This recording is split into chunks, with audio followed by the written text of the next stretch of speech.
대학 학위는 중요할까? 자수성가한 백만장자의 85%가 대학 학위를 가지고 있지 않다는 사실을 알고 있는가? 그 85%에는 빌 게이츠도 포함되어 있다. 나도 대학 학위가 없지만 빌 게이츠나 나나 잘 지내고 있다. 나는 오랫동안 대학 학위가 없으면 성공할 수 없다고 생각했다. 그것이 날 방해했을까? 그랬다. 그 생각은 오랫동안 나를 방해했다. 하지만 많은 박사가 돈을 벌지 못한다는 것을 알게 되고서 나는 그것을 극복했다. 나는 또 내가 만난 많은 A, B 학점 학생들이 C 학점 학생이 오너인 회사에서 일하고 있다는 것도 알게 되었다. 믿지 못하겠다면 당신이 직접 확인해 보라. 똑같은 사실을 발견할 것이다. 세계에서 새롭고 급진적인 일을 하는 사람들은 대부분 일반적인 틀에는 맞지 않는 이들이다. 이것이 내가 현실을 극복하는 데 큰 도움이 되었다. 평범한 사람은 결코 역사를 만들지 못했다는 것을 기억하라. 평범한 사람은 결코 역사를 만들지 못했다는 것을 기억하라. 하버드 대학교 교육대학원의 하워드 가드너 교수는 학교 시스템이 제대로 작동하지 않고 있다고 주장한다. 정말 훌륭한 수학, 영어 교수가 되려는 경우가 아니라면 학교에서 일상생활에 가치 있는 것들을 배우지 못할 것이라는 말이다. 물론 예외는 항상 있기 마련이지만 최첨단 사고방식을 가진 사람들, 대개 가장 위대한 기업가가 되는 사람들은 학교 시스템을 거치면서 적어도 무의식적으로 그 사실을 잘 이해한 것으로 보인다. 그들은 이 세상에 자신의 이름을 남기기 전에 때를 기다리면서 학교에서의 저조한 성적이 자신을 규정하는 것은 아니라는 점을 배운다. 그 사람들은 학교를 돈을 버는데 매우 중요한 자질인 다른 사람들과 잘 지내는 방법을 배우는 수단으로 이용한다. 철학자이자 선구자인 에릭 호퍼는 변화의 시기에는 배우는 사람들만이 지구를 물려받을 것이다. 그들은 자신들이 더는 존재하지 않는 세상을 다룰 수 있는 아름다운 능력을 지니게 되었음을 깨달을 것이다. 라고 썼다. 요점은 과거에서 벗어나 첨단에 앞장서고 혼돈과 질서의 경계에 가감히 들어가라는 것이다. 물론 당신이 높은 학위를 받은 사람이라면 분명 크게 부유해질 수 있다. 그러나 당신에게는 극복해야 할 다른 과제가 있을 수 있다. 예를 들어 당신은 그동안 믿어온 사회적 제도를 극복하기 위해 더 열심히 노력해야 할지도 모른다. 그러나 대학을 나왔든 그렇지 않든 우리 앞에는 도전이 기다리고 있다. 당신이 어느 쪽이든 평생 배움을 피할 길은 없다. 나를 아는 사람이라면 내가 언제든 책 5권을 읽고 있고 총명한 사람들을 쫓아다니며 끝없이 질문을 해댄다는 점을 알고 있을 것이다. 나는 세상의 모든 것을 전부 배우고 싶다. 논리적으로 그것이 전혀 불가능하다는 사실을 알고 있지만 말이다.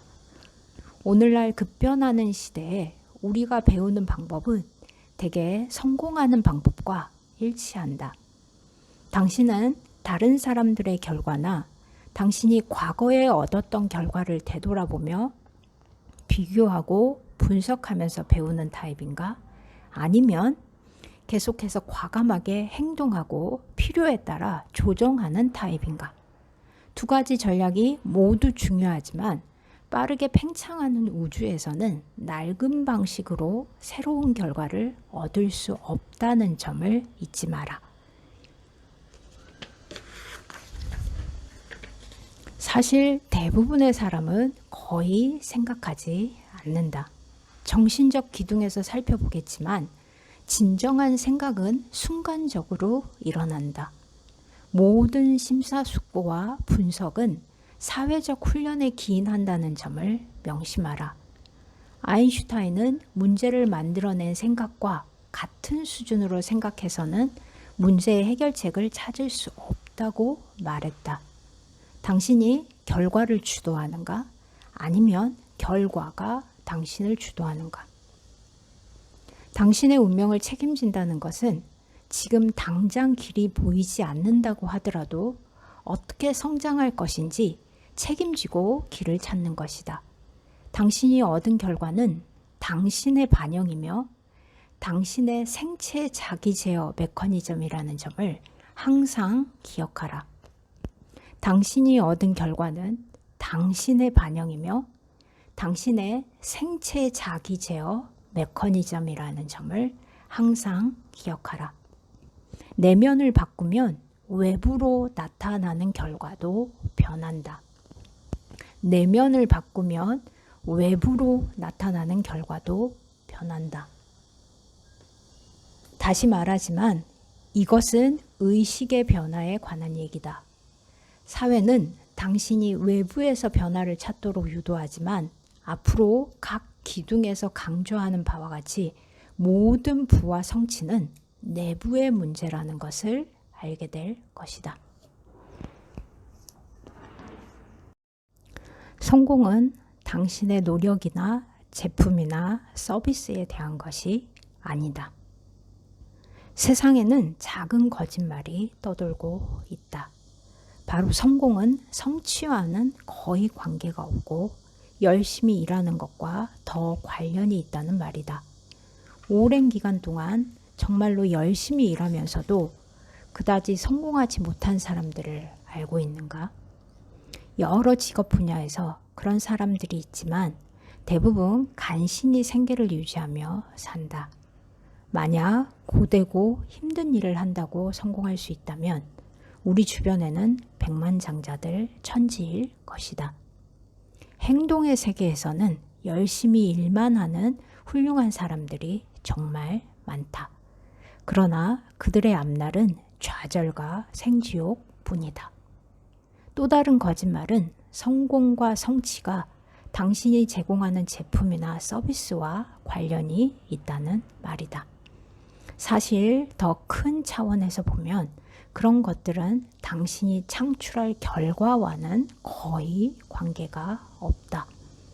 나는 놀라운 제품과 서비스를 가지고도 놀라운 성과를 내지 못하는 사람들을 많이 보았다. 그런가 하면 그저 괜찮은 정도의 제품과 서비스로 큰 돈을 버는 사람들도 많이 봤다. 성공은 실력에 달린 것도 아니다. 당신이 1년에 25만 달러를 버는 아주 잘 나가는 사람을 연구하고 있다면 그런 사람들을 기껏 연간 2만 5천 달러 정도를 버는 그저 그런 사람들과 비교해 보라. 과연 25만 달러를 버는 사람은 2만 5천 달러를 버는 사람보다 실력이 10배나 더 나은 사람일까? 절대 그렇지 않다. 그들의 실력을 비교해 보면 종이 한 장 차이에 불과하다는 것을 알 수 있을 것이다. 하지만 그 사람들이 생각하고 느끼고 일관성 있게 행동하는 방식을 비교한다면 어떤 차이가 있을까? 큰 차이가 있을 것이다. 그들이 시간을 투자하고 활용하는 방식 살펴보면 엄청난 차이가 있을 것이다. 사려 깊게 생각하지 않는다면 당신은 그런 실력을 갖추고 태어나지 못했기 때문에 어떤 일을 성취할 수 없다고 자신을 합리화할 수 있다. 그런 사고방식은 매우 위험하다. 역사를 통틀어 많은 사람은 실력이 아니라 간절한 열망과 결단력, 탁월해지기 위한 강력한 의지를 다지고 성취할 수 없을 것 같은 일을 성취했다. 목표가 명확하면 방법은 생기게 마련이다. 명확한 불굴의 목표에는 흥미로운 점이 있다. 그 목표 자체가 자신의 능력뿐만 아니라 기회까지 끊임없이 만들어낸다는 것이다. 물론 나는 열심히 일하는 것, 실력, 좋은 제품과 서비스가 중요하지 않다고 말하는 것이 아니다. 단지 그것들이 성공의 주요 원동력이 아니라고 말하는 것뿐이다. 당신만이 가진 독특한 재능은 당신의 능력을 제한하는 것이 아니라 더 높이 쌓고 당신을 더 성장하게 하는 힘이다. 사실 남과 다를수록 당신은 일반적인 틀에는 잘 맞지 않는다는 뜻이 될 수도 있다. 아시다시피 토머스 에디슨은 낙제생이었다. 베토벤은 기머거리가 된 후 필생의 곡을 만들었다. 베토벤은 학교 다닐 때 바이올린도 잘 다루지 못했으며 악기를 다루는 기교를 향상하기보다는 자신이 작곡한 곡을 직접 연주하는 것을 더 좋아했다고 한다. 그의 선생님은 그가 작곡가로서 절망적인 수준이라고 말했지만 말이다. 역경을 극복한 사람들의 예는 수없이 많다. 당신도 당신만의 이야기가 있을 것이다. 결론은 이렇다. 당신의 독특한 재능을 이해하고 개발하고 활용하되 결코 자신을 제한하지 말라는 것이다. 당신의 재능을 발전시키고 최대한으로 활용하며 더 많은 가치를 제공하는 일에 계속 집중하라. 올바른 마음가짐을 갖는 것이 올바른 실력을 갖추는 것보다 더 중요하다는 내 말을 믿지 못하겠다면 이 강력한 연습을 끝까지 해보라. 지금까지의 당신이 이루었던 최고의 승리나 성취 중 3가지를 적어보라. 이 연습을 그냥 머릿속으로만 할 수도 있지만 종이 위에 써보면서 훨씬 더 실감이 날 것이다. 정말 큰 도움이 될 터이니 실제로 한번 해보라. 고등학교나 대학을 무사히 마친 일, 경쟁이 치열한 업계에서 취직한 일, 당신이 꿈꾸던 남자나 여자와 결혼한 일 등이 모두 당신이 이룬 승리가 될 것이다. 당신이 이룬 승리가 남들 것에 비하면 그다지 대단한 것이 아니라고 생각할지라도 상관없다. 이것은 오직 연습일 뿐이다. 3가지 성취를 다 썼는가? 다음 단계로 가기 전에 이 작업을 끝내야 한다. 어린 시절로 돌아가 보는 것도 괜찮다. 헬로윈 창문 그림 그리기 대회나 어린이 수영 대회에서 우승한 것도 좋다. 할머니가 이사하기 위해 40년 묵은 차고 쓰레기를 치우는데 도움을 주었던 날을 써도 좋다. 3가지를 다 썼으면 그중 성취감을 가장 강하게 느꼈던 사건, 즉 당신이 정말로 가치 있는 것에 도전하고 정복했다는 느낌이 든 사건을 하나 선택하라. 이제 마인드 스토밍을 통해 당신이 그 성취를 이루게 한 자질과 특성이 무엇인지 나열해보라. 어떤 생각을 하고 있었는지, 기분은 어땠는지, 실제 행동한 것이 무엇이고 하지 않은 것은 무엇이었는지, 그 외에 결단력, 열정, 집중력, 신뢰감, 자신감 또는 비전, 끈기, 친절, 인내, 정직, 열성과 같은 자질들이 나타날 수 있다. 가능한 많은 자질과 특성을 생각해 보라. 다음 단계로 가기 전에 이 작업을 완료하라. 다 썼으면 이제 재미있는 부분이 남았다. 목록을 다시 살펴보고 각 자질이나 특성 옆에 그것이 마음가짐과 더 관련이 있는지, 실력과 더 관련이 있는지 적어보라. 재미있는 점을 발견하지 않았는가?